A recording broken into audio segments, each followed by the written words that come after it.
سلامونه نه کېږي ټول ته وړاندې کوم هیله لرم چې ټول بچي روغ او صحتمند واوسي. نن غواړم یوې داسې موضوع ته اشاره وکړم چې زموږ د ټولنې زیاتره ځوانان په دې باندې محتاط دي. هغه د موبایل محتدي ده.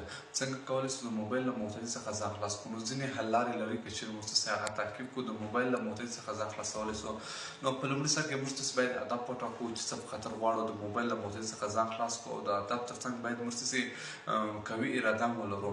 نو دوهم موږ تاسې باید مهالویش پیدا جوړ کړو چې څنګه کولی شو دغه موبایل محتدي څخه ځان خلاص کړو. مخکې موبایل څومره استفاده کوو، اوس یې باید څومره استفاده کړو. نو مهالویش په دې کې ډېر اړین دی.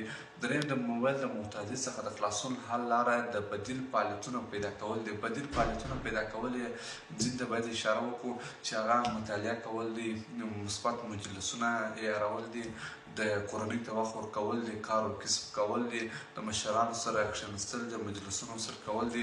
او بل موږ تاسې باید محیط بدل کړو چې دا پر موبایل پر محتدي باندې مثبت اغېز کوي. موبایل کې چیرې چې موږ تاسې په دې چیرې چې موږ تاسې مطالعه کوو په هغه ځای نه باید موبایل موږ تاسې لرې وساتو، ځکه زموږ تاسې ذهنیت داسې جوړ دی چې موبایل استفاده نه کوو، بیخي مخته نسو تللی. نو ښه حل لاره به دغه وي چې په دغه ځایونو کې موبایل راوانخیستل سي.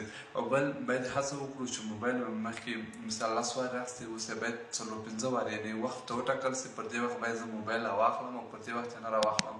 نو هیله لرم چې خوښې وړ وګرځېدې. وسلام.